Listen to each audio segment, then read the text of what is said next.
Now drill top-down bottom-up cellular shades installation instruction. Open the cardboard box.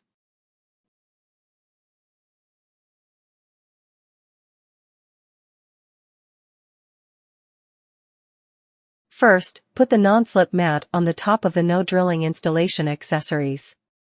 The installation tension mechanism here are retractable.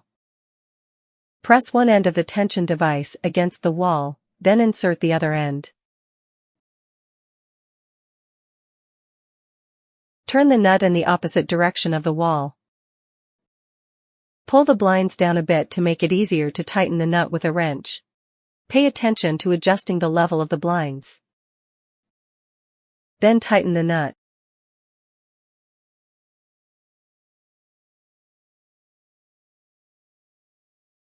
After tightening the nut, move the decorative cover to the right to cover the tension device.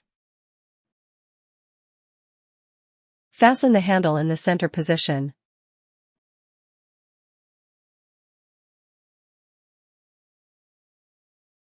Installation completed.